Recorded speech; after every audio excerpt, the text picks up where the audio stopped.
Hamıya salam. Bu gün Java'da obyekt yönlü proqramlaşdırmanın prinsiplərindən biri olan encapsulation-a baxacağıq. Deməli, encapsulation bizim klassda olan dəyərlərimizə birbaşa giriş etməyə yox, onları kontrollu şəkildə idarə etməyə sağlayan bir prinsipdir. Gəlin IntelliJ-də bunu tətbiq eləyək. Deməli, mən burada bir dənə person klass yaradıram. Və buna dəyərlər mənimsədirəm. Public string name, public int age və public string surname deyirəm. Və mən burada personun obyektini yaradıram. Person və person nöqtə name John Doe və age də deyirəm 19. Biz əvvəllər ancaq bu şəkildə eləyirdik. Amma encapsulation bizə deyir ki, bunun access modifierlarını private elə. Baxın, buralar birbaşa qızardı. Mən bu kodları siləcəm ki, errorlar getsin. Sən bunları private elə. Mən bunları private eləyəndə person nöqtə deyirəm. Baxın, mən bunlara içinə heç bir dəyər mənimsədə bilmirəm.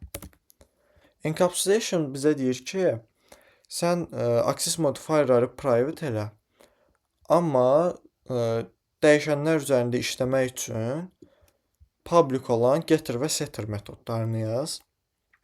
Əmnicə setter metodlarına baxaq. Mən burada deyirəm ki, public void set name deyirəm və burada deyirəm ki, string input name və name bərabərdir input name. Eyni şəkildə surname üçün də bunu yazıram və age üçün də bunu yazıram.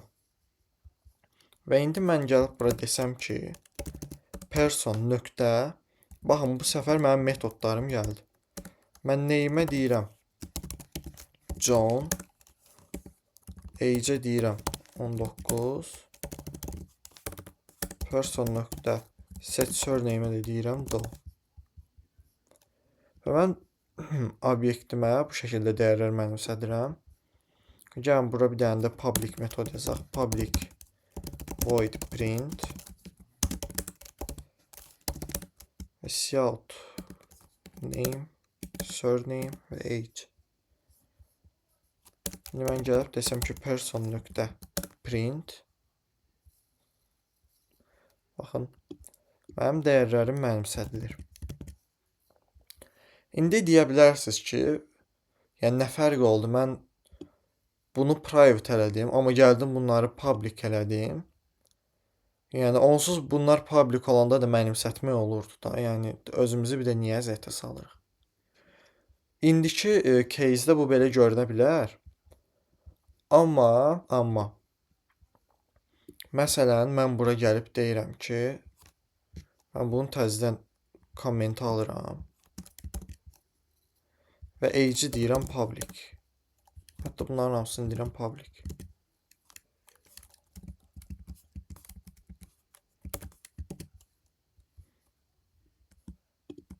Və eyni şəkildə deyirəm ki, person nöqtə name, yenə eyni John, Doe. Və mən yaşa bu səfər deyirəm ki, -4.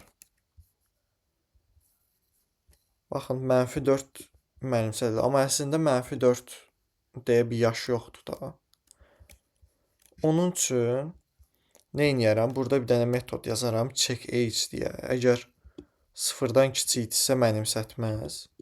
Amma yəni o da əslində düzgün deyil. Çünki hər dəfə onu çağırmaq biraz kod təkrarı olur. Onun üçün mən burada birbaşa deyirəm ki, bunu da deyirəm private, bunu da private, bunu da private.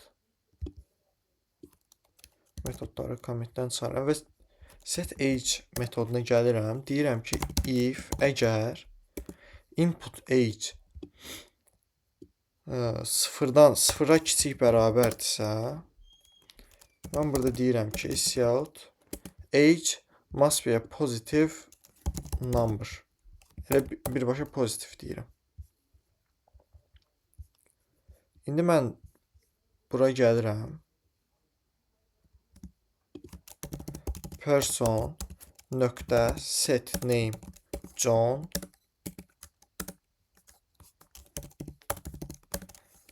person nöqtə set surname Doe. Mən yenə bura -4'ü göndərirəm. Baxın, age must be positive dedi. Amma burada age'i mənimsətdi. Niyə? Çünki burada else yazmamışıq.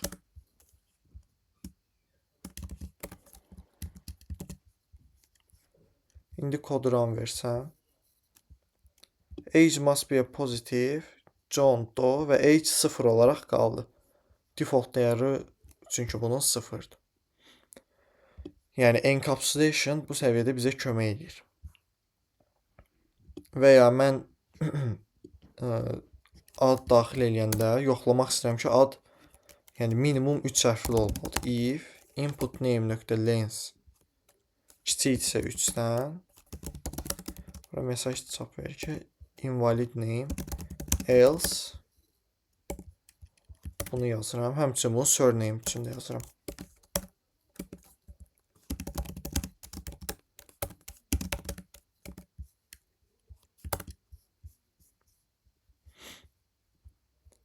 Bu səfər mən bura sadəcə bir dənə hərf deyirəm. Burada 2 dənə hərf deyirəm. Baxın, mənim set metodlarımdakı mesajlarım bura yazıldı. Invalid name, age must be positive, invalid surname və mən burada heç nəyə mənimsətməmişəm deyə default dəyərləri getdi. Yəni default dəyərləri bura mənimsədildi. Encapsulation belədir. Bir də ki, mən bu dəyərləri necə get eləyəcəm? Məsələn, mən bura normal yazıram. John Doe 19. Amma mən bu dəyərləri tutaq ki, oxumaq istəyirəm də. Bu səfər də bizdə get metodları var. Mən bura gəlirəm. Public string get name deyirəm və bu yuxarıdakı name'i return eləyirəm. Eyni şəkildə public string get surname deyirəm. Buradakı surname'i return eləyirəm. Və get age deyirəm. Buradakı age'i də return eləyirəm. İndi mən bura desəm ki, cout person nöqtə get age desəm 19 gələcək bura. Və ya mən bunun ardıca deyirəm get name, get surname 19 John Doe. Bu da getir metodlardır. İndi deyə bilərsiniz ki, burada indi bizdə 3 dənə dəyərdir deyə az yazdıq. Amma burada onlarla, yüzlərlə field olsa nə edəcəyik? Bunu belə birbaşa biz əllə yazmırıq. Burada mən gəlirəm bura, sağ klik eləyirəm. Generate. Bax, burada getter var, setter var və getter and setter var. Buna basanda bu sadəcə getter metodları yaradır. Buna basanda bu sadəcə setter yaradır. Buna basanda isə hər ikisini yaradır. Mən bunu seçirəm və dəyərlərimi seçirəm ki, bu üçü üçün yarad. OK deyirəm. Baxın, mənim üçün getter və setter metodlarını yaratdı. Burada bizə yad olan bir dənə bu this keyword var. Bu this cari obyekti bildirir. Yəni ki, mən burada person.set name deyəndə və bunun içində John dəyərini ötürürəm də. Hanı set name? Hə. Bu John dəyəri gəlir, bura gəlir. Və metodun daxilində this.name bərabərdir name yazır. Bu this buradakı person deməkdir. This cari obyekti bildirir. Yəni buradakı this buradakı person demək. Yəni ki, personun name'inə mənə göndərdiyi name'i mənimsət. Bizim person name'i nulldur, çünki hələ heç nə mənimsədilməyib. Nulldur, heç nə mənimsədilməyib və bura göndərilən dəyəri name'ə mənimsədir. Yəni, bu kod da işlətsəm. Yenə normal yazılır. Prosta bizim logikimiz burada itdi. Biz bunları generate edəndə bunu təzədən yazmaq olar, problem deyil.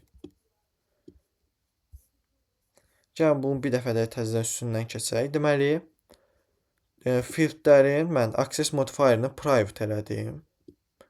Private eləyəndən sonra mən burada getter və setter metodları yazdım. Və bunun dəyərləri üzərində əməliyyat icra eləmək istəsəm, ondan nəsə mənimsətmək və ya həmin dəyəri götürmək istəsəm, setter və getter metodlarından istifadə elədim. Və biz bu setter metodlarının içində öz business logikimizi yaza bilərik, validasiyaları yaza bilərik. Bayaq yazdıq, burada yaş mənfi ola bilməz. Ondan sonra name-lə surname minimum 3 simvoldan ibarət olmalıdır. Bu cür şeylər yazdıq. Yəni encapsulation-dan bu qədər. Növbəti videoda görüşərik.